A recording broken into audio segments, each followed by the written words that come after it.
but you have a gas tank, and then there's a line that runs out of that, and it has fuel in it, and it's flammable. I'm like, I would have had a fire going that they would have seen in D.C.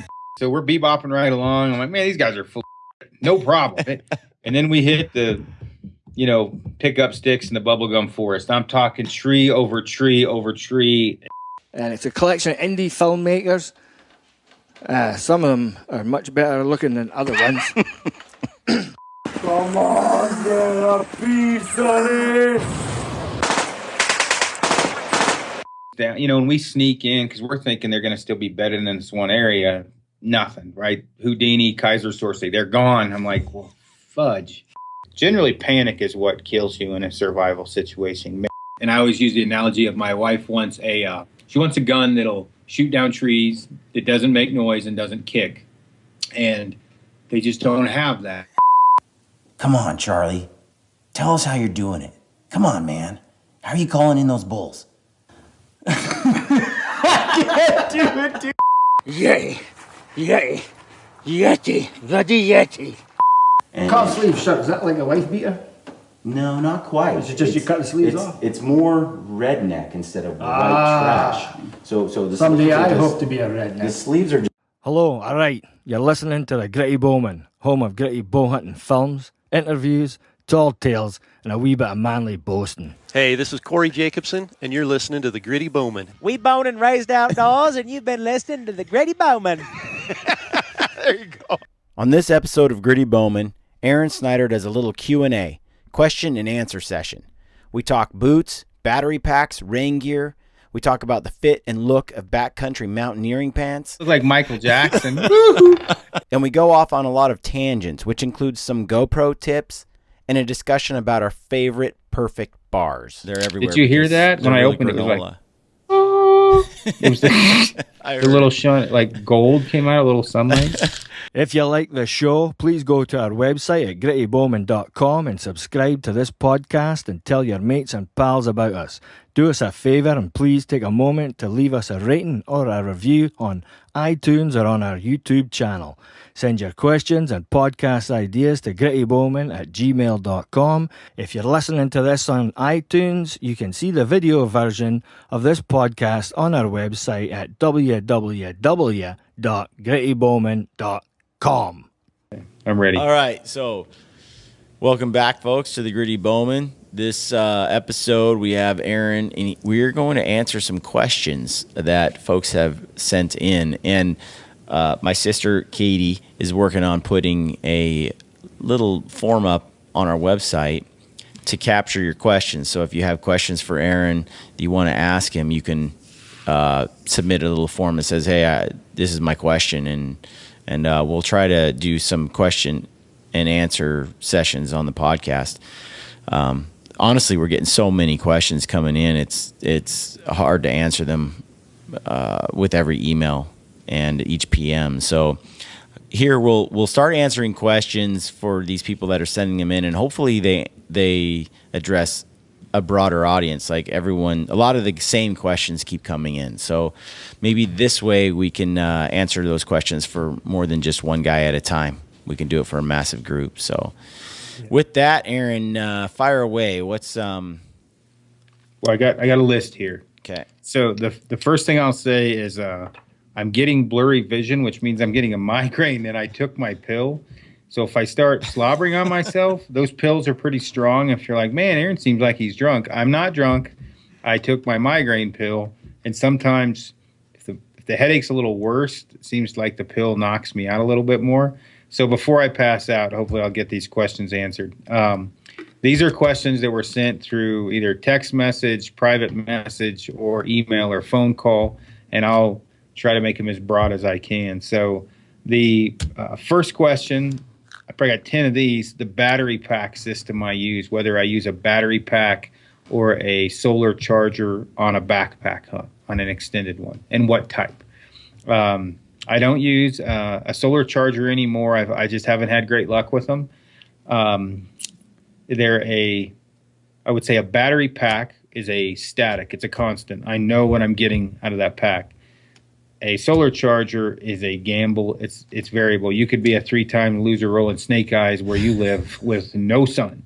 And so with the battery pack, I know I have 4 charges. I have full 4 charges to charge this phone. I can charge it 4 times. Well, if I know that, I can limit myself. I can, well, hey, I got to go on, airplane mode. I can't do this. I can only stay on Facebook for 15 minutes or whatever the case may be when I'm up high. Yep. Do the math or whatever, figure it out. Now, I use 2. The one I've been using is a Nutrient Extreme. It's a waterproof model. I think it's 8.5, 9 ounces. And I've recently started using a company called Anchor. Now, and I'm not I'm not overly familiar with the lingo. So whatever 1200 or 1600 megahertz or whatever it is, basically what's that saying? How is it explained to me? It's if it takes 400, this is a 400 megahertz battery, then it's simple math. If it's 1600, it's going to charge it about 4 times, depending. So I try to get one that's between 12 and 1600 megahertz when I backpack in, because if I'm on an 8-day hunt and I just need to charge my phone every other day, I can run it down to 50% each day. So either the new Trent or the Anchor, and between 12 and 1600, whatever that means, megahertz, MH, KGZ, or whatever the hell it is. So I looked up New Trent. Do they still make them? I was trying to find them the other day because that was something we talked about in an earlier episode, what's in my backpack. And they only sell, I think, on Amazon and at their home office. And I think they went out of business. Here I am talking about something that I could be totally wrong on, but good thing I bought an Anchor. well, and the Anchor, they're not waterproof. No, not the one that I have. But I haven't hardly ever. I can tell you when I bought mine 3 years ago, my new Trent. It took me a while to goof around and look for it, and I found it on Amazon. But it's an Asian company, and it could be they just went back to Asia. It looks like. Let me see, New Trent store. I'm on their website. Chargers and cables, batteries. Yeah, I'll have to look at that and then throw it in the show notes so people can. Here's a bunch here. Here's the external battery, the new Trent iCarrier 1200 milliamp. And that's on Amazon? That's on Amazon. There's a couple on here. Okay. Who knows? I mean, but they work good. The Anchor worked really well too, but I use a battery pack. So I have the Anchor. I bought 2. And it'll run my GoPro for 12 hours. I usually use it. It'll charge my GoPro battery basically 12 times. Come on in. Sorry, go ahead. It's okay. But what I found is that one of the Anchors I got didn't work right out of the. Are you getting peanut butter bars? I did just get some peanut butter bars. Yeah, he's here. I could sense it. Those things are like candy, dude. I got the fruit and nut and the almond butter, and I'm going to be unprofessional. Probably eat one of these here in a minute. Which one is your favorite, though? I mean, peanut butter so far. Oh, probably the almond butter. Really? It's probably I get the almond butter and a peanut butter one, and I'll eat both. As bad as that is, like a fat kid. But the fruit and nut one is really good too. You got to keep them refrigerated. But I thought I was getting right before we started talking a migraine because I get the blurry vision. Yep. And I'm like, okay, if I'm going to go through some pain, I want to eat something that's fattening, and it'll help the pill not be quite so strong. So, Frank, my man, he ran over and grabbed me peanut butter bars. You can't. I'm jealous a little bit because they're hard to find here, unless you're in Portland. If you're in downtown Portland, they're everywhere. Did you hear that? When I opened it, it was like, oh, it was the little shine, like gold came out, a little sunlight. They're good. They're tasty. Yeah, so the GoPro, would you say it'll do 12 hours? It'll run 12 hours, so I run a USB cable, and when I'm out there running my GoPro, it'll run for about an hour. I'll turn it on and off while I'm doing shots, right? And then, if you want some ideas on how to use a GoPro and make killer shots with it, by the way, just as a tangent, watch a few episodes of Solo Hunter with Tim Burnett and Remy Warren. they've got some pretty cool use out of their GoPro that really adds a lot of style, I think, to their show that they do with Solo Hunter. So I have practiced using my GoPro a lot, and I find I get some really cool shots. It's like some guys, when they're filming hunts, they pretend like the cameraman doesn't exist. You know, like you watch Meat Eater episode, right? The cameraman's not there. Right. But then you got other shows where the cameraman's like the show. You know, he's part of that group. Like, so for me, there's an element of realism and truth that comes from the cameraman actually being part of it. Like, it kind of drives me nuts. Like when I'm watching Meat Eater, and the cameraman, he set his tent up in the rain too. You know what I mean? Like he was climbing down that hill too, and yet it's not part of the production. I get it. I mean, it can take away from some of the story that's there, but for me, it kind of adds. It's sort of like a recreated shot.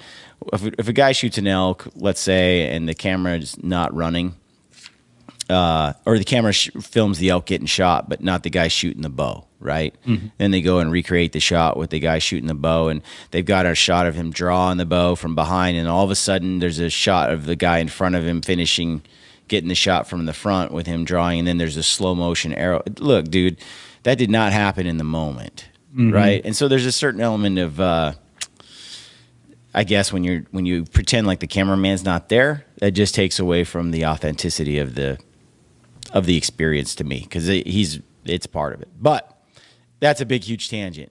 The GoPro is sweet, and I use my anchor to charge it, and I use I've got that thing in the GoPro frame, and I use a sportsman's mount. Put that thing on my trekking pole or on my monopod, and I'm constantly turning it on and filming stuff.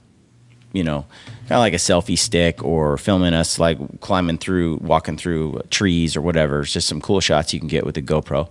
And then when the battery goes low, I'll plug in that USB cable and charge it up just randomly throughout the day. It's just, I have that battery right there handy. I've even duct taped it to the trekking pole and just left the cord hanging out of it, and it'll just run for 12 hours solid. Now, is your battery pack, was that one like $49? I think originally it was, and it's about 4 inches, 5 inches long, 4 inches long, and it's pretty heavy. I mean, it's about an inch, 3/4 of an inch wide, 4 inches long, and 3 inches across, like 4x3 by 1, something like that. I think that's the same one that I got two. I got that one, and then I got two of those, and then I got it's pretty big. I got one that's really big, but it'll charge like your phone 15 times. Or something ridiculous, and it's got like 4 ports, I think, or something.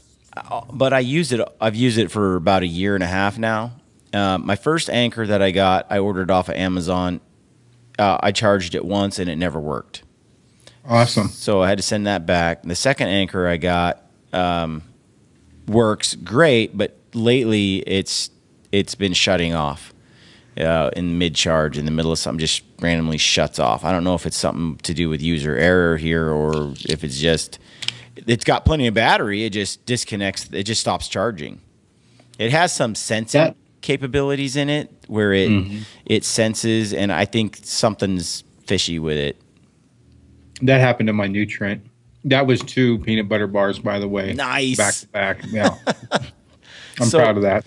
So the jury's out for me on the Anker charger, Anker, by the way, folks. It certainly has worked, and it was not very expensive, and I have used the crud out of it, but for some reason, I've had some break. I've had them stop working randomly. So, but they will charge a device when they are working. They'll charge a device 30 times. Yeah. I got no shortage of battery power for my batteries. Anything USB.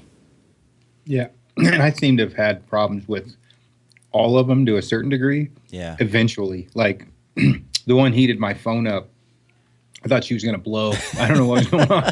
It was hot. Right. And I think, don't know if it's water or who knows what the hell happened, but like, it's like the phone says overheating, and then it's like 25 degrees outside. And I'm like, that can't be possible. But obviously there was some kind of, there was a glitch in the matrix. That's for sure. Right. The battery pack. I just used it this weekend, and it's having trouble working with the GoPro for some reason.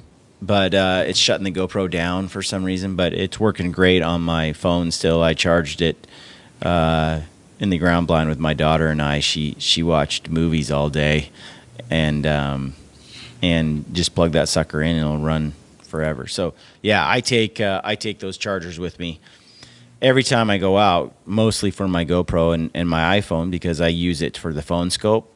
Mm-hmm. And I don't have a lot of cell phone reception, unlike you. I can't just go hang out on Facebook when I'm in the mountains.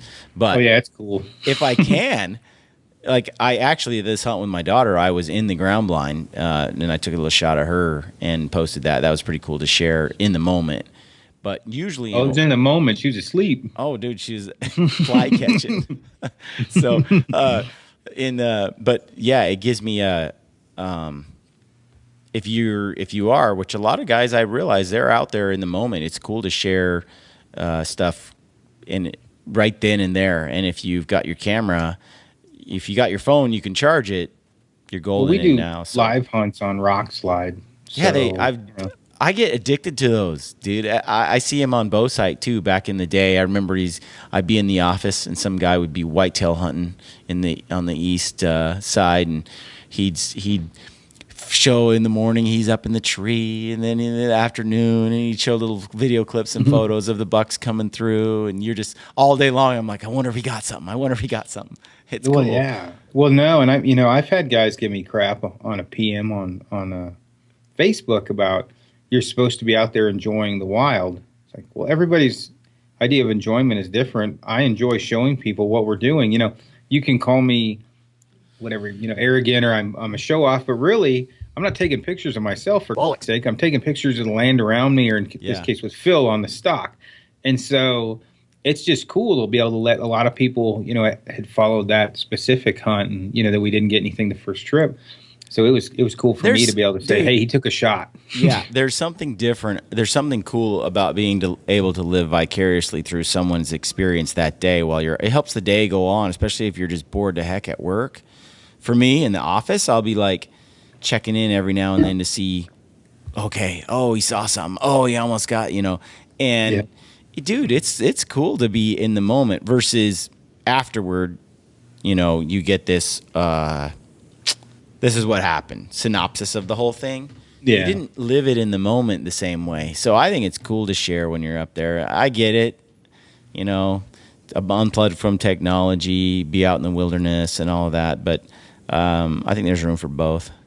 Yeah. Well, if you can't hate something, right? So everybody's got a bitch about something. So anyway. So next question. Several squirrels there. Holy moly, they're running all over. Okay, so I get a lot of questions on footwear. Well, boots, not so much shoes, and then insoles. Yeah. What fits me? What boots am I wearing? So the one big thing I would say is don't worry about what fits me because it's my foot. The boot needs to fit you. That's the most important part. Now, if you give me some parameters, I can tell you what might fit you. But what I wanted to talk about here is the potential outcomes of wearing certain specific types of footwear, what may work better for certain types of hunts, and what you can get away with or what can get you in trouble, where if you're running maybe a Solomon Quest, which is a great boot, on a sheep hunt in shale, whatever the case may be. So you really, if you're going to bracket out footwear, you have the kind of cheap Danner pronghorn, real flexible, fairly, inexpensive, not cheap, but, you can afford them. Something like that where it's a pretty flexible boot. And I'll use the pronghorn example. Everybody's had a pronghorn, I think. I've got 3 of them in my garage.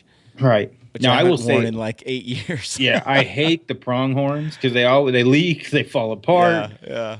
But what are they? $149 or something? Back in the day, they were pretty sweet. You know why? It's because you probably heard South Cox talk about them on that stupid video with Cameron Haynes. Probably. That caused me a ton of That's probably why my arches dropped. I'm like, South Cox does it. Those guys from Full Moon Productions. I'm like, I'm going to go from this mountaineering boot. I'm going to wear like a moccasin. These guys are doing it. Nah, wrong. Bad idea. Not for me. Well, you and I have also different opinions. Like, I don't like a stiff boot, and you've been there, but you've also migrated all the way to a lot stiffer. And when you're talking about the sheep hunt you just went on, I haven't done that. Right. So I've done steep country and I've done Eagle Cap and stuff like that. And but I wouldn't say it's the same. Right. But I cannot stand. When I first started wearing, before we see too many squirrels. Yeah. Go ahead. The bonus of pronghorns or a Solomon Quest or what's another? A Laowa Zephyr, I think is another one. That's a flexible boot. So that's the Loa Zephyr I wear, or Laowa, whatever you want to. I've been wearing those for like 6 years. So when people have issues with blisters, it's not that the Laowa or Loa Zephyr fits you really well. It's that it does fit you, but when you have a stiff boot, there's not a lot of give. So everything applies force to the heel area generally. Yeah. So generally guys that wear Laowa Zephyr, Loa, soft boots, tennis shoe type, boots, have some heel issues. They just like piss on it. These fit me awesomely. They're greatest boots in the world. But you gain that and they're quieter, right? And that they'll fit just about anyone. Where you lose, other than they leak like a sieve, they're not very durable. You probably may have foot problems eventually with your arches dropping from carrying heavy weight. But and you're going to lose a lot when you're climbing. With a more flexible boot, you do burn a little bit more energy, takes more of a leg workout because your foot's constantly flexing, which obviously travels up into your calves and your shins. So on that, like for me, I've been going barefoot for whenever I can. I'll go run barefoot. I'll do a lot of things. When I go to work and I'm wearing my shoes, literally my sole on my shoe is like a 1/4 inch thick or less. Like it's like moccasins. And I pretty much wear, when I lift weights, a lot of times I do it barefoot or, just I work out without shoes on. And I feel like, so a lot of guys, when you talk about climbing a hill as well, a lot of guys, their ankle doesn't flex to the point where they could keep their heel flat on the ground when they're climbing a steep grade like that. So they've got their heel up and their toe is digging in, and they're using a lot of calf muscle because they can't relax their foot into a flat position as they climb. You know what I mean? Yeah, that's what I'm talking about. Yeah. And so for me, I have a lot of mobility when I'm doing snatches and I'm doing clean and jerk or squats, or a squat clean or something. I'm going way down into the bottom position with that heavy bar, and I have a lot of ankle mobility. So when I climb a hill, I didn't used to, but I do now. When I climb a hill, my foot is flat, even when it's super steep, and I just engage as I'm climbing. I don't get that fatigue, and when I put on a stiff boot, I get tired. I get exhausted wearing a stiff boot. I just, my feet, I need my feet to be able to move and flex and all of that because I've developed that conditioning. I would just say there's a lot of truth to what you're saying. As I'm not a doctor, but as humans have, I guess, evolved or whatever, we've become kind of weak, right? We become dependent upon footwear basically, right? And a lot less on running barefoot. Now, if a guy like me tried to go barefoot and follow your methodology, I'd be screwed because I went completely the other direction where I'm like, okay. It took a long time for me to, like when I first, because I started having some arch pain and plantar fasciitis and some other issues, right? And so the orthopedic doctor says, we'll go in there, we'll put a little insert in there and then walk around with that. And then you need to stop playing basketball or running or jumping, do a little less of that and do more of this. And pretty soon it was like all that, it's about the only place you can go to get when you have a foot injury or an injury where the doctor will say, don't exercise it. I swear to you, like if you had a knee problem, they'd say, let's do some work on that, some rehabilitation.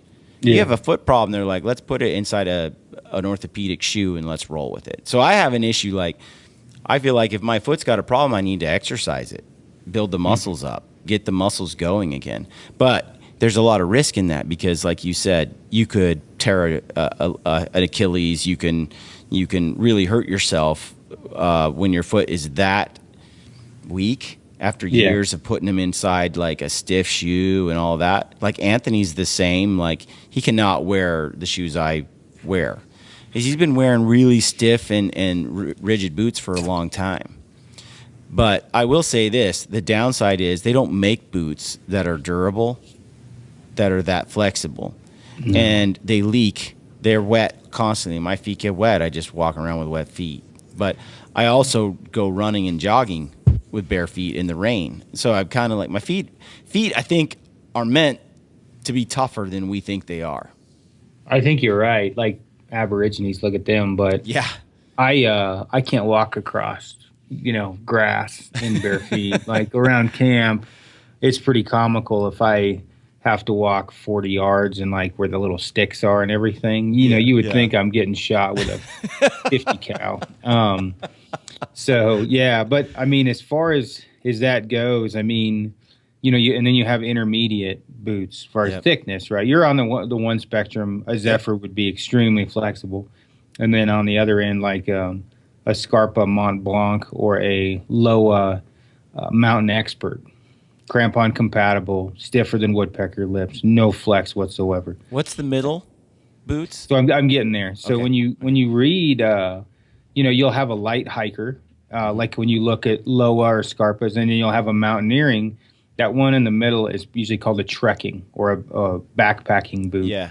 Depending, sometimes they'll consider backpacking would be a lighter weight boot, but trekking is in the middle. And a lot of guys like I'm not a Kinnetrek fan, but a Kinnetrek hardscrabble. That'd be a trekking boot. A Laowa sheep hunter probably be kind of in the middle, heavy middle. Or Loa, however you pronounce it. There's another Loa that's really popular that I'm forgetting.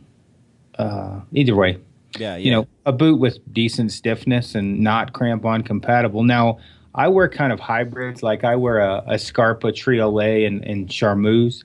The Triolet is really, really stiff. The Charmeuse, or however you pronounce it, a little bit thinner. Now, I've gotten used to hunting in them and stalking in them, and now I throw the boot on. I can go, all day. I mean, you get some hot spots, but that's, the lighter weight boot you get, unless your foot's just inherently tough, you're probably going to get hot spots because it doesn't have the structure around your foot to keep it from sliding. So the more you're side hilling and bouldering, your foot's sliding constantly, and then you get a hot spot. Where I'm in like a just giant, massive, rigid cocoon. So I'll generally, equal soft foot to soft foot. So me to another guy, we have equally, girly feet. Yeah. I'm going to last longer because mine isn't able to slide as much. A soft boot, even a leather boot, that's going to expand as time goes on. And once that boot expands, your foot starts to slip. Yep. And that's why, like on pronghorns, you can take off and you'll have like that much gap between your laces. Yeah. By the end of the day, they'll be touching. Yeah. Yeah, well, you imagine side hill, and pretty soon you're going to have blisters on your bottom of your feet, definitely hot spots. So you got like the light, then you've got, the trekking, and then the mountaineering. And then you have the crazy guys that hunt in chocos or chacos or whatever, the Jesus sandals. Right. Don't do that. Yeah, don't do that. But so for me, I guess my advice would be, one, don't worry about what I wear or Brian wears. And don't do like I did. If you fit in lightweight boots like you do, don't listen to me. I mean, go with what you know. Like there's nothing, just because, Aaron throws on heavy boots or Brian wears soft ones. I would say if you are somebody that's always worn soft boots, buy the most durable, trusted soft boot or flexible boot you can. If you're somebody that likes a stiff boot, do the same thing. Now, I will say Scarpa is the best boot, one of the best boots I've ever wore that fits me. Loa is a really good boot. La Sportiva is a really good boot. It's just the Scarpa fits me the best. Yeah, I've tried like a Solo. There's certain boots that just don't fit me at all. Like they're just like they're made for like the world's skinniest foot or something. Like I have no idea how anyone could wear it. So again, I think you've got to kind of experiment. You were talking about with bow hunting, right? You're not just going in and you're like shoot every bow just because you shoot a Bowtech or a Hoyt or whatever doesn't mean you should run out and shoot that. Maybe something else fits you better, feels better. Right. As long as it's a trusted product, which we've talked about this, guys get hung up because I'll be using something for a month and then I'll be using something else. And they're like, oh, you jumped ship. I'm like, no, I'm just testing everything. So when I don't think people realize how many questions guys, especially you're feeling my pain, questions guys ask me. Mm-hmm. I can't just be like, well, oh yeah, I've heard that's a good product. Go ahead. I'd rather be able to answer it truthfully. So like with boots, man, I bet I've tried, a lot of mountaineering and light hikers. There's a huge difference too between wearing them on a little flat trail hike and wearing them in the country you just went sheep hunting with Phil. Right. I mean, there's a huge difference what you can get away with, and so I've tried different boots before I found the Loa Zephyr, which turned out to be bad, very bad. But for some, and I figured out like wearing boots is a skill like putting on a backpack. And so this weekend I was out scouting, hunting with my daughter. Well, Bryce was going to hike into this spot, and he was carrying about 85 pounds in the pack.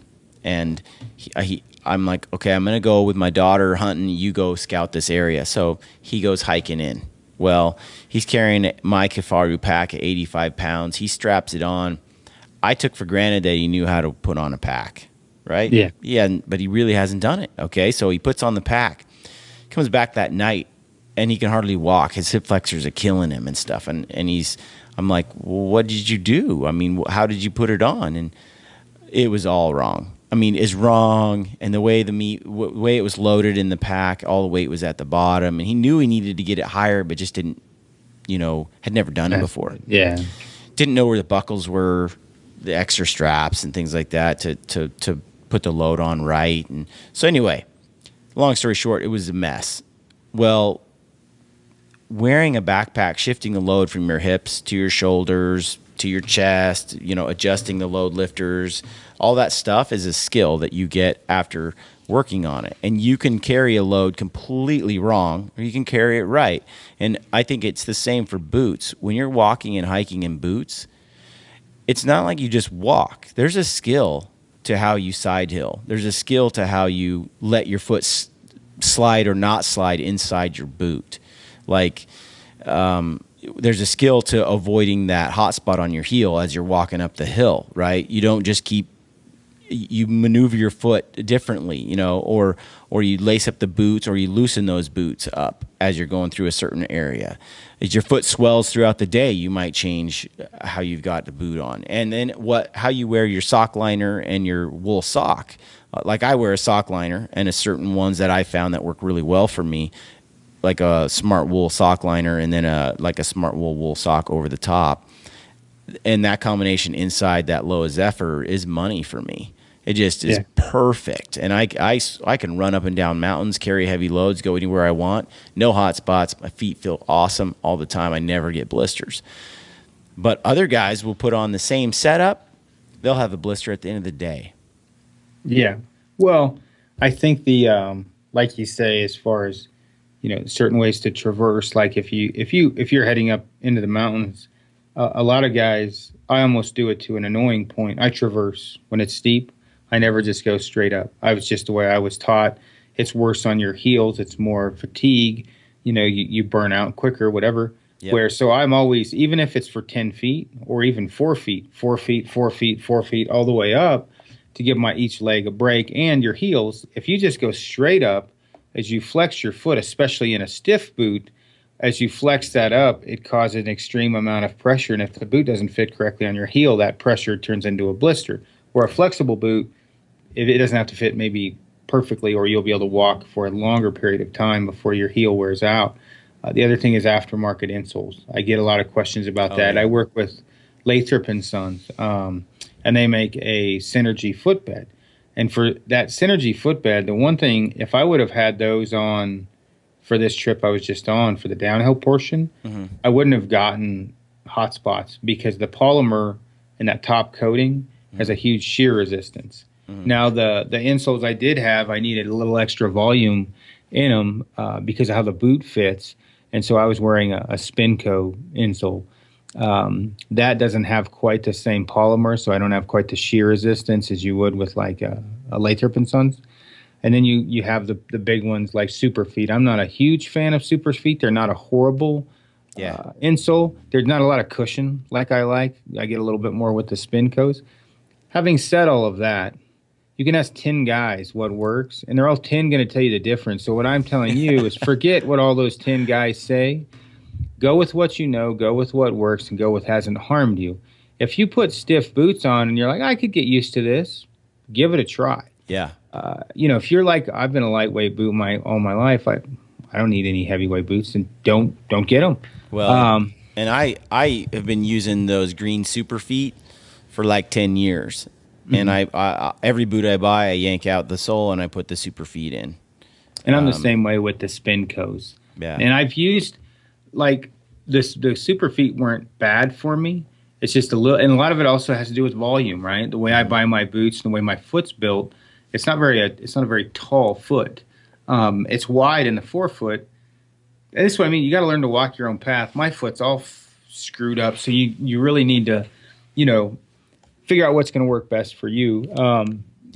With that, so really, to me, if you're going to buy new footwear and you're unsure of what might or might not work, since footwear is expensive, the worst thing you can do, I don't know how many boots I see go on sale, is say, hey, Aaron, what do you like? And I tell you, I'm not lying to you. That's what I like. Yeah. You get them and you go use them, and then you got to sell them. Go to Zappos, something that has a return policy. Zappos is really great. There's several others.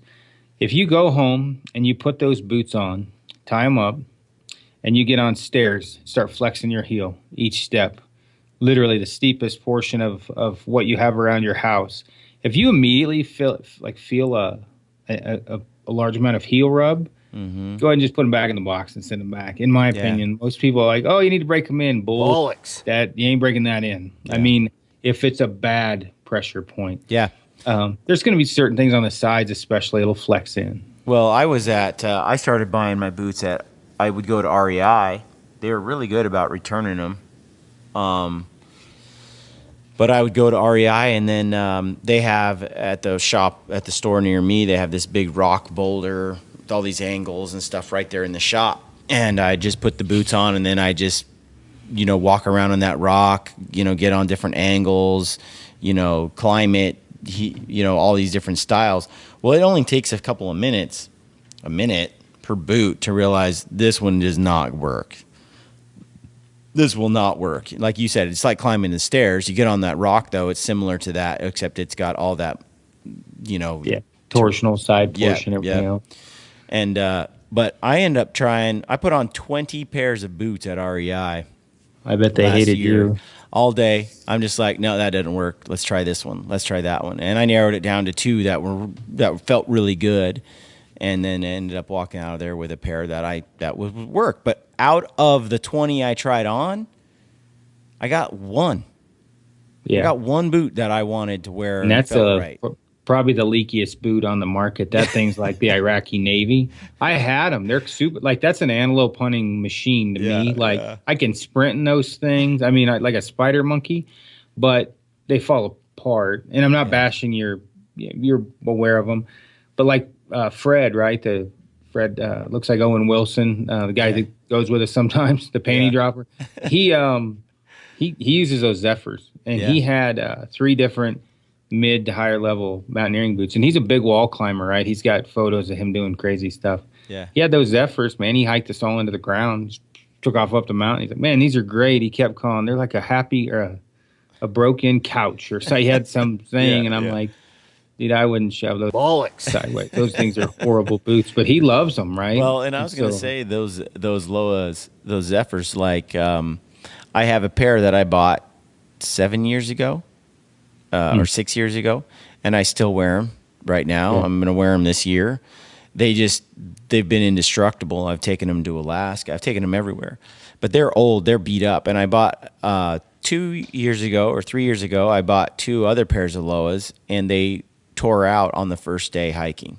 Yeah. And then the second pair tore out. And then I just Googled it and got online, and there's all this stuff about them being made in China, and they got hosed, and they were doing a recall or whatever. And so I shipped them back. I bought them at Backcountry Supply, and then next thing I know, I shopped and I bought some Solos, and they did okay. But now Zephyr's got Loa got their stuff together, and now I just bought a new pair of Loas Zephyrs, and they're like my originals. They're holding up just fine. They're real durable. So, but the boot itself, the design and all that first pair I've had has just been indestructible. So for me, it's frustrating because like same thing happens with like a Nike tennis shoe when I was playing basketball. When I found a shoe that fit and it was nice and comfortable, I bought like 3 pair because they stopped making them. Well, or they changed the formula. And numbers on the back of my boots, they give me crap because one of them number 3, Dale Earnhardt, you know? Yeah. Mostly because I rotate them out. But you're right. Like people think I'm crazy. It takes so long for me to find a boot that fits. Yep.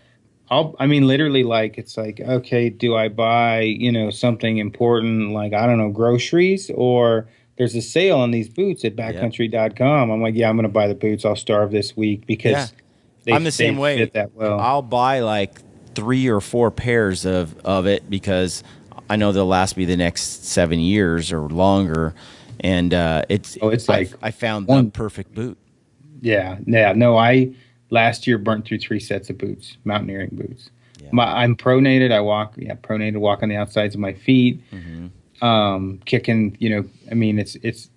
I'm not saying it's rough for hunting. Yeah. I could probably get 2 years out of some of those sets, but literally by the time it's done, they're so beat to bollocks. And the sole is so burnt, like worn down. Because you figure, like you do CrossFit frequently. Mm-hmm. I've got 45 pounds of crap on my back 3 to 4 days a week every day. And so it's just rougher on the boot. So before we see any more squirrels, I would say make sure the boot fits you. Make sure it's comfortable for you and no one else. Yep. Aftermarket insoles are a great idea. Make sure you follow, if you have eye arches, get a high arched aftermarket insole, moderate, follow the lead on that. And then treatment, I'm the worst person to give advice on this, but I can tell you what not to do. Okay. Don't just walk around in them and throw them bad boys in the corner. I've gotten really good about it now, but for years, I didn't take care of my boots. Now, I try and clean them as much as I can, treat them as much as you can. Make sure you read what type of treatment you should be using, because if you spent $400 on a set of Gore-Tex boots and you rub Snow Seal all over, bollocks, you might as well not buy Gore-Tex boots because it plugs up the holes. What little they do breathe, they won't anymore. Yeah. I use G-Wax and Nick Wax on mine. Okay. And then if you want your boot to be waterproof, if it's a Zephyr, a Solomon, anything that's real synthetic with a lot of stitches, you might as well not even try and make waterproof, and it's going to last more than a couple hours. Yeah.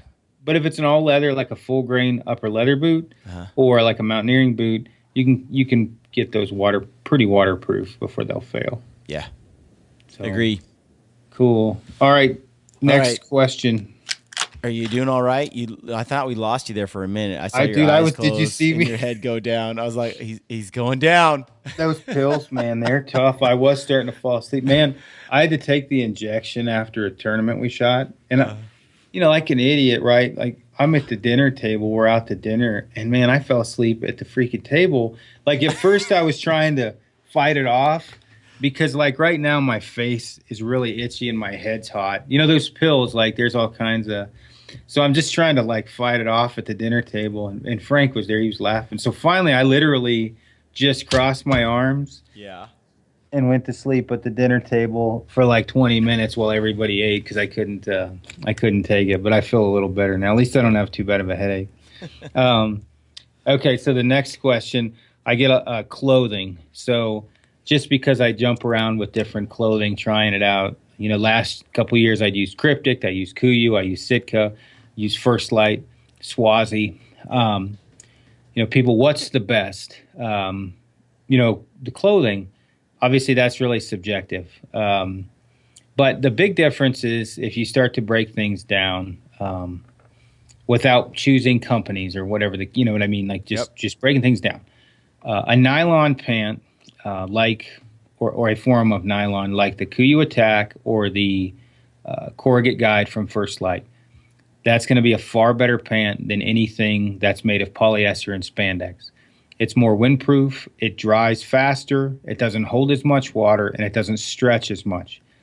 Polyester pants, poly pants with spandex like 9 to 13, whatever percent, are a great synthetic pant, but they are not as good as a pant that's made of nylon or the like, you know, something like that.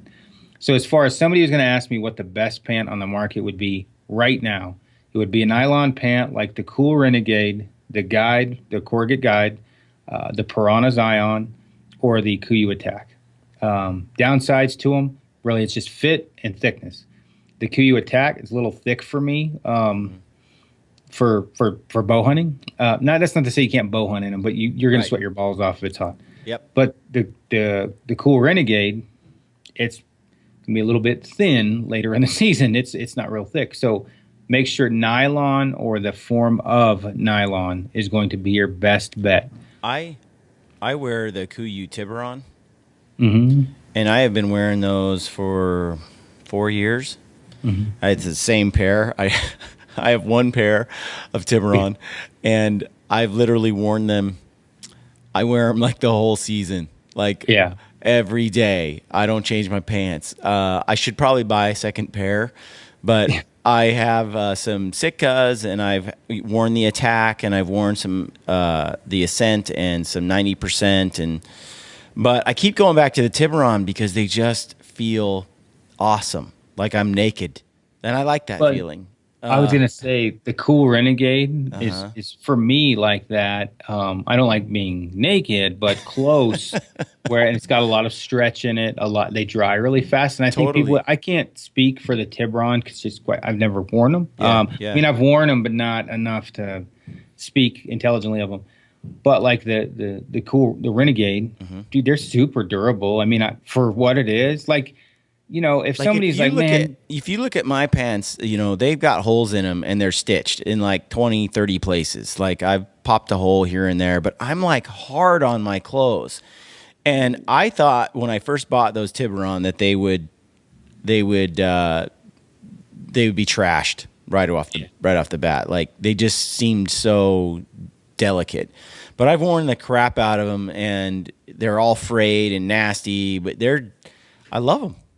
Well, I think in all fairness, and, you know, I love Kuiu like I love, Cavity.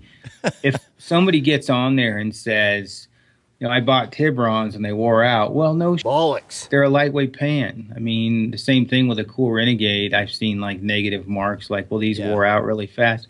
Well, buy a heavier pant, dude. Don't Don't buy the lightest pant on the market. That's the thing I will say is I'm not like knee crawling across, you know, shale with my Tiburons on. They're not gonna make it. But like I said, I've worn them every day of elk season for the last 4 years, probably 4 weeks at a time, and then I wear them. You'll see me wearing them everywhere. Like I go to the hoodoo shoot, I'm wearing them. I wear them everywhere, and I ordered a pair of solid ones because I'm like, I just got to have a pair of these to wear around town just because they're so comfortable. But there's just something goofy about when you put these pants on. I got to keep trying. When you wear like a sport fit hunting pant, it seems all Well, right. you look like a homosexual, right? Like right. it's. You just- Do you look like Michael Jackson? Woo-hoo. Dude. I've got a set of Mammut Cormiars made out of shoulder fabric. Probably the best. Well, not probably the best mountaineering pant known to man. Right. Including every hunting pant. I can't wear them. I look like an idiot. I mean, talk about stovepipe skinny jean. I wore them on that Mount Goat hunt last year, and I'm looking for some dude I can give them. They're like $249 for the pant, but I'm like, same with you. If they were camo, you can pawn it off on what's camo clothing. You wear that to the mall, my daughter's gonna be making fun of me like, Dad, those things are up your butt crack. No, for real. That's how I feel. So,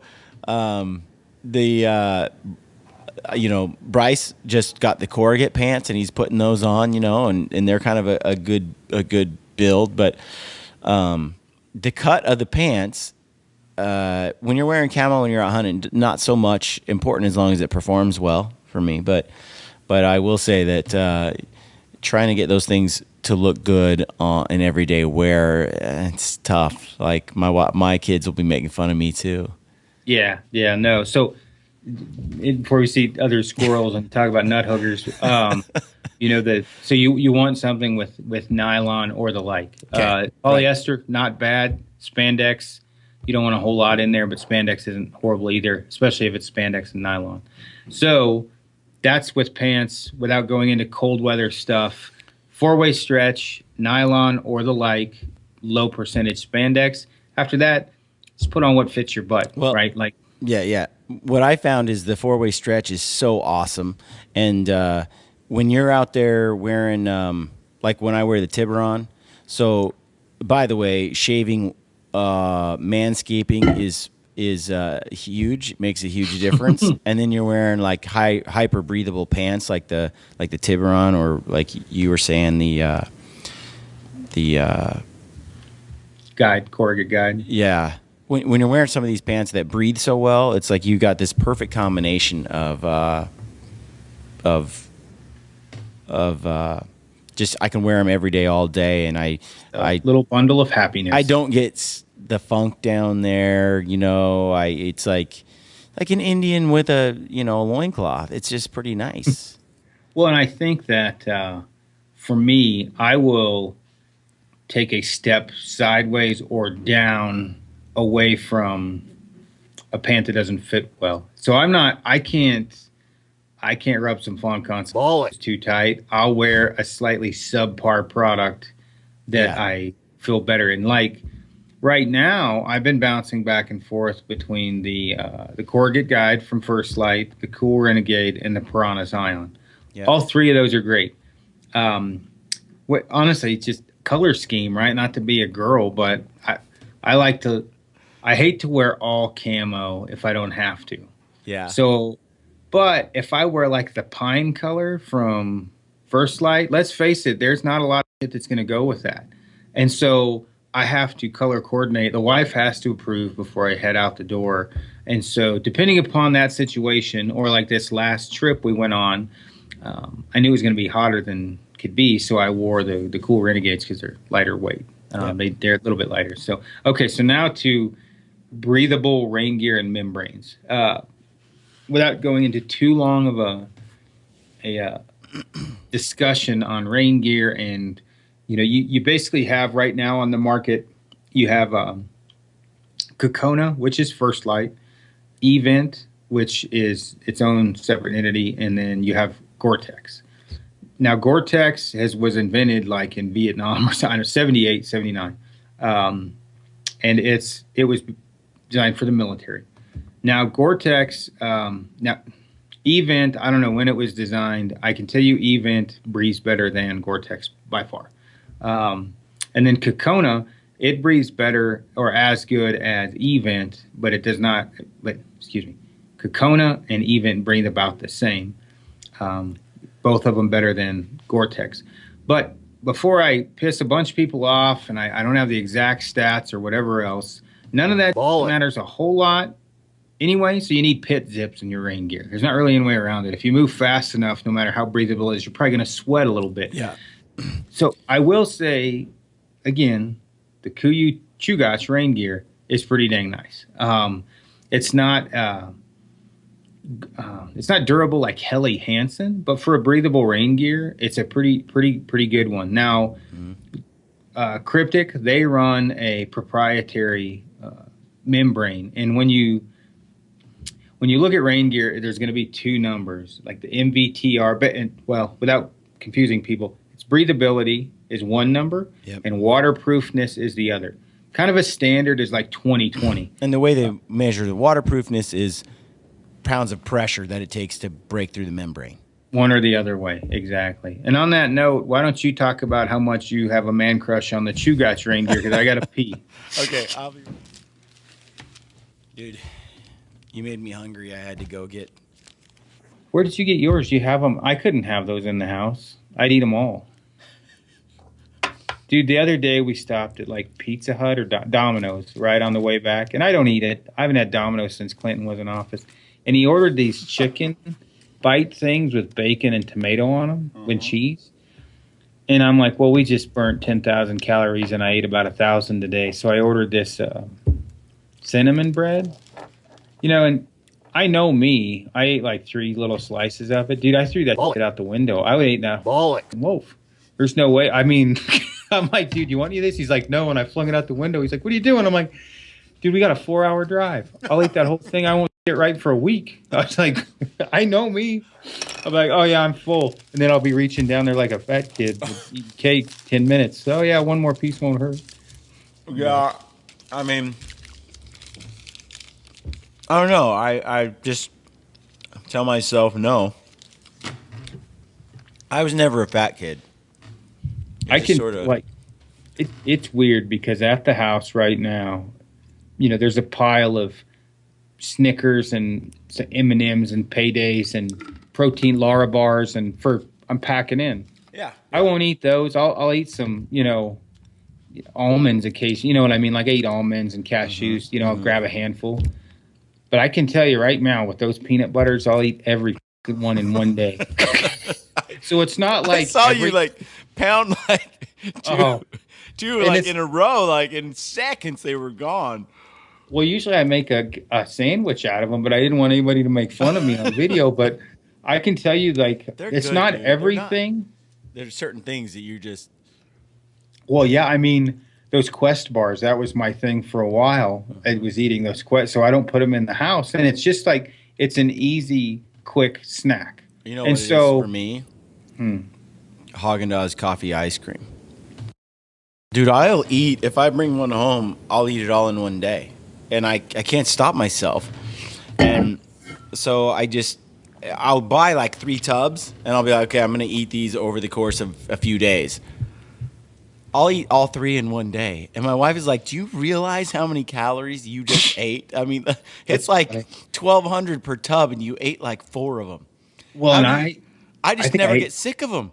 I think I ate too much ice cream as a kid because now we go to the movies. I might have a little. Plus, I'll fart like crazy if I eat ice cream. But I can, you know, with the food, like everything, it's not like I'm like have an eating total disorder. But you put those peanut butter bars, I'll have an eating disorder. I'll eat them all. And it basically every time I'm hungry, I won't just sit there and eat the whole box. Yeah. But it's like, oh, it's time to eat. It's noon. I should have some chicken breast. But I think I'll have 2 peanut butter bars instead. Well, I've been eating a lot of what helps me with some of that appetite. I usually take Progenix or some other whey protein that I like, which I started taking that Mountain Ops Magnum. Yeah. About 2 months ago. Mm-hmm. That stuff, I love it. Absolutely love it. I mix it with a little bit of milk, a little bit of water, and it just tastes like chocolate, and I digest it just fine. I don't have any issues whatsoever. And usually powdered whey like that constipates me, stops me up, makes things a little tough, or makes my stomach kind of cramp. This stuff, dude, it works like a charm. It's crazy how many people bash that protein. You know, oh, it's got particle board in it and cardboard. And I'm like, hey, look, I've had a lot of different proteins, and if this has that in it, it doesn't hurt my stomach and it tastes good. Now, you can tell me that, you know, I need to go be taking whatever it is, IsoPure Ion 75,000, but that doesn't work for my body. So I don't care how pure it is. If I fart bad enough to knock buzzards off the wagon, I probably shouldn't be taking it because my wife's going to kill me. So, and I mean, there is some truth. There are some pretty cheap proteins out there, but Yeah, I don't know. This Mountain Op stuff, cold processed, the chocolate, I don't know. I tried it. Been 2 months now. I've gone through 2 tubs. And I stopped taking whey protein a couple years ago because I just couldn't find one that I really liked. It didn't make me feel crampy or cruddy. But okay. I started taking Progenics because theirs is cold processed too. And so when Mountain Op said, "Yeah, we got this one," and blah blah blah, and I started looking at it, I'm like, "No, how?" I tried it. Stuff works great. Hey, where'd we leave off of? Okay, on the rain my food? man crush on Chugach. Did you finish that? Dude, that stuff is awesome. Oh, by it's the way. good. It's I'll good throw my rain gear. spiel out here in a minute. Other rain gear that I've tried, honestly, I got to a point where I was using North Face, some North Face rain jackets that are just like 16-ounce shells, and were louder than loud, like wearing a plastic bag. But they were highly breathable and highly waterproof. And when I was in Alaska, pouring rain, you could wear that stuff all day, every day. Well, somebody on a forum mentioned that Chugach's, this new Kuiu Chugach rain gear had nearly the same waterproof rating as this North Face jacket that was like the rage on like REI and some of these other outlets where reviews, Amazon, we were talking about all these different stuff. So I was like, there's no way. I haven't found a manufacturer that claims this level of breathability and this level of waterproofness and somewhat quiet garment compared to this North Face. I was like, it can't be true. But then I was reading all the reviews by guides in Alaska saying, no, this stuff works. So guides I trusted. So I went and bought it, like I said, and used it in Prince of Wales, and I've used it since then in torrential downpours, and the stuff has just been amazing. It breathes super well, and it's kept me completely dry, so it hasn't broke down yet. Now, that said, I don't wear it except for when it's pouring rain and when I'm backpacking, so total days of use, I'm not sure, maybe it's got 40 days of all-day use in the pouring rain. I think that your how would I put this? Your rain gear should be commensurate with the level of hunting you do in the area you're in. So if you don't get your ass out of the truck, don't buy expensive rain gear. Yep. If it doesn't rain very much where you're at, buy average rain gear. And this is my own opinion. I'm not saying that I'm not writing a book on doctrine on backpack hunting and saying right, go like buy I live in the rain gear. Northwest, so it's like other places I hunted. It was like it rained in Idaho while we were hunting, and then we dried our stuff out and hunted for a week. Oregon, you can get rain all day, every day for all 7 days of your hunt that you've taken vacation and you've got set. And I can't afford to be wet. Right. And I think that, let's go through some options of the Kuiu Chugach and the Odi, OTTE, are probably the two best What's the rain Odi? gear. That's a combat. You get it issued to you. It's event rain gear. Okay. Those two are probably two of the best. The Cryptic Caldo, I would say, is one of the most durable. Doesn't breathe overly well, but it is pretty damn tough. You have like the First Light rain gear. That stuff breathes really well. It's relatively tough. It's kind of like like the Sitka Stormfront Light, or it's kind of a happy medium. It's got a lot of good options as far as all the rain gear does for the most part. All the different how the hood fits and the draw cords and where your pockets are. The Sitka Stormfront Light doesn't have any pockets. But rather than rambling off, I guess, 17 different rain gears that all cost a car payment, none of that is cheap. Right. I would say, okay, if you're in Colorado and you're going on like a 5-day backpack hunt and it might rain, you could go buy that Storm. What's it called from Cabela's? The Stormlight. Yeah. I don't know. I wore that. I use that forever. I mean, Did it work great? No, not really. It kept water off me. Didn't breathe worth a damn, but I just was sitting through rain squalls. Now, Dude, I took a Go Light umbrella. yeah. I packed the umbrella. I mean, people don't think about bringing an umbrella on a backpack hunt, but when it was pouring rain, I'm gotta tell you, dude, it was sweet having an umbrella. It was just awesome. Yeah, I can only imagine. My wife loves umbrellas. The thing is though, it's like if like I don't know if you ever seen that Swazi rain jacket I have. Thing's just bomb proof as hell. I look like an axe murderer, right? It goes down to your knees. My sister's like, dude, I have got to see this rain jacket. She's dying to see. She wants to see the Man from Snowy River, the Aron Snyder version. They were posting photos because I wore it last year because it rained so hard. Yeah. The thing is, for guys in Oregon, now it's expensive. For guys in Oregon, it is pretty hard to beat all those guys up in the territories. A lot of them wear Swazi. Guy's super cool that owns it. He's crazy as hell. But the idea being, you don't wear rain pants. You wear gaiters. These go over your gaiters. Yeah. You don't wear rain pants and I hate rain pants. Hate them. Hate rain pants like mayonnaise. Yeah. It's bad. So it's a little bit heavy, but when you weigh out like the pants and the jacket compared to this, yes. I mean, you do look like you have a skirt on, but I tell you what, like Clay Lancaster, he's had his 17 years, still wearing it. Swazi.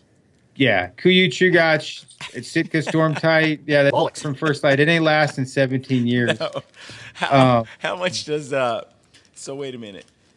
It's $500 for the jacket. Okay, and then how heavy is it? It's probably 2 pounds for the jacket, or just under. So about like a rain top and bottom, and it's got kind of a clothes hanger in the hood, so you can fold it to where you want it. But I beat the crap out of that thing last year, and no issues. The other thing, obviously, buy the rain gear you need, not what looks the coolest. Saying, I'm not telling you don't go spend money, but don't. You probably don't need Kuyu Chugach or Sitka Storm Tight to go on a 5-day hunt in Colorado the first 5 days of season. If you're trying to be on a budget, you probably could skimp a little bit on that rain gear because your life probably won't depend it, especially on the fact that most people aren't hiking more than 2 miles anyway. Now, there's also the rain gear like the Sitka Storm Front, or Cold Front, excuse me. The Cold Front, I really like that jacket, and I'm not a overly huge Sitka fan on all their stuff, but some of their stuff, like that jacket, for that sheep hunt the first trip, I wish I would have had that jacket on because it's got a fleece interior liner, it's wind blocker, it's waterproof. I can skip a layer, or I may have that needed layer, and like the wind blocker is huge for it. That Swazi Tar, the big jacket, is the same way, where if you wear an ultralight rain gear, you're probably going to have a puffy on or a synthetic layer on underneath that, and a fleece underneath that, and then merino underneath that. You might be able to skip one layer if you do that. So you've got a couple options. You've got what I'd say is extremely ultralight, which is the stuff that's like 9.5 ounces, Marmot Precip, basically like the stuff that's like paper mache. It'll last you a while and keep some rain off you. And then you got the mid-level, which I would say like the Chugach would be mid-level. The First Light rain gear. The Poseidon from Cryptic is probably like, more towards the lightweight, happy medium. What's that? Yeah. That's funny. Like, are you doing a podcast? And so those are like different, options. And then you get towards yeah. Where do frog togs fit in? Never, ever. They don't. But just leaving out frog togs, you get to like the medium, like the Chugach, the First Light. And then you go to the heavier weight where you go Cryptic Caldo is a little bit heavier than the Chugach. Then you got like the Helly Hansen that's super waterproof, about the only thing that's 100% waterproof all the time. You'll sweat to death in it, but they have some new stuff that's really cool. But try and close this off. Buy the rain gear you need for where you're hunting and what type of hunting you're doing. I see so many guys that are going on a backpack hunt, and in some cases, you always want to be safe. You don't want to put yourself in harm's way. But if you don't need some crazy type of rain gear, it's so expensive. You might be better off spending your money on something else and getting a rain gear that'll do you okay. But you're not going to be putting your life in jeopardy. So I really liked the Kuiu. I really like the design of the some of the Sitka garments. They're just cool. They got little pockets, and they fit so nice. They got athletic cuts, and but in the Northwest, one that I use that you didn't mention is the Rivers West. Bollocks. yeah, And that stuff, they have the lighter version than but it's like wearing a wetsuit or a dry suit. yeah, don't sweat in that. It doesn't breathe at all, and the zips don't really do much for you either. Yeah, But what's neoprene basically? yeah, you're not getting wet though, except from your own sweat. But for certain hunts, like when I'm up in a tree stand blacktail hunting and there's snow everywhere, and I'm up on the foothills of the mountain, Mount Hood and stuff. I'll hike in some regular clothes, then I'll slip on I'll slip on the Rivers West overalls and jacket and stuff over the top and climb into that tree and sit there all day, every day, and be just warm and cozy and dry as a bone in the pouring rain. It'll just be like I got the giant hat over the top. I got Rivers West head to toe, and I can rubber boots. I mean, I'm like impervious to water, and the wind can blow, and I'm just roasty toasty. You can sit there all day long, and especially if I put on a few heat packs, But I didn't mention that because I used that at one point in time, and it may as well have been a monsoon inside because it was raining, and I'm like, I'm gonna throw on this badass Rivers West gear, and I threw it on. And this was stuff came out in probably 2003, I think, 2002. And this was like 2003, 2004 vintage. I was at Sportsman's. They had the little bowl with the waterfall running through it. And I'm like, this pool in the bottom. Yeah, yes, I'm getting this. I about flipping died of a heat stroke. I started walking. I'm like, whew, it's hot. You cannot move in that stuff. You can't. Yep. It has to be stationary. You're right. If I was a logger, standing out like working on the yard, or the deck, I would probably, that's like Helly Hansen. You want to stay warm. Yeah, Anthony wears the lightweight down in like Oregon, where it's during mule deer season. He was hunting in southeast Oregon. Yeah, there was like a foot of snow out there.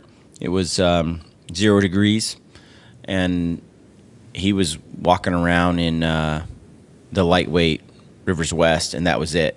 Stalking, he was belly crawling through the snow in it, and he's like, yeah, it didn't breathe really well, but it was so freaking cold. It blocked the wind, which was the biggest issue, just heavy wind. But he also could just crawl through. Like most rain gear, once you start getting on your hands and knees, your belly crawling, or the stuff's going to leak, or it's going to punch through, or it's hard on your gear. I don't think people understand that water and pressure, rain gear any rain gear is going to leak unless it's like a rubber membrane, like Helly Hansen or the Rivers West, because all it takes it doesn't take much pressure to beat that number, right? So you get rain coming down, and then even brush pushing against your rain gear or your shoulder strap pushing down on your rain gear as it gets wet, it's going to leak. I mean, unless it's a complete rubber membrane, it has to leak. I mean, if it breathable and 100% waterproof is a lie. You're going to hell if you say that. Now, you can say it's breathable and 100% waterproof in the lab and in testing, but in real live use in the field, it is not. It's not waterproof. So I would just say, again, buy what you actually need, not what's the coolest thing on the market, because you can piss away $500-600 pretty quick on rain gear. Breathable, most breathable, Event and the Chugai. I would say Event and then Notorier is probably the most breathable. That 37.5 from Kokona is right behind, if not more breathable. But any rain gear you spend that much money on, you're probably going to be okay. It's going to be pretty good gear. It better work. Yeah. All right. So there's lots more clothing to talk about, but we're up on time. So Perfect. I can go home and go take a nap. yeah, go take a nap, and let's cover some more clothing stuff a little bit later, like insulating layers and stuff like that, which we didn't get to.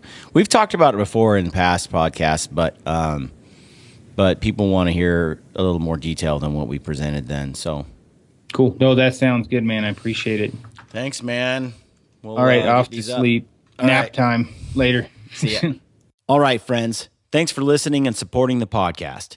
Don't forget about our deal with Mountain Ops. Type in the word gritty at checkout and get 20% off until the end of the year. For those of you who have not seen the Full Draw Film Tour this year and want to go, check out their website for their tour schedule. And if you haven't done so, go and subscribe to our YouTube channel or to the Gritty Bowman TV podcast on iTunes or Podbean so you can see all the latest video content we have produced. And be sure to have a look at the new Elk 101 website where you can find our podcast and other great elk hunting content. Thank you for taking the time to leave us your feedback. We really appreciate your sincere support of our show. Finally, let me leave you with this quote by President Theodore Roosevelt, who in 1905 said, "In a civilized and cultivated country, wild animals only continue to exist at all when preserved by sportsmen. The excellent people who protest against all hunting and consider sportsmen as enemies of wildlife are ignorant of the fact that in reality, the genuine sportsman is by all odds the most important factor in keeping the larger and more valuable wild creatures from total extermination." Friends, always take the time to educate those around you about your role as a hunter in preserving the wild creatures of this world. If you don't, who will? As always, good luck on your hunts and stay gritty.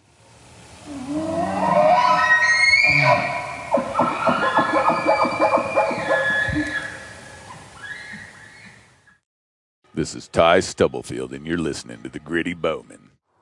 Gritty Bowman.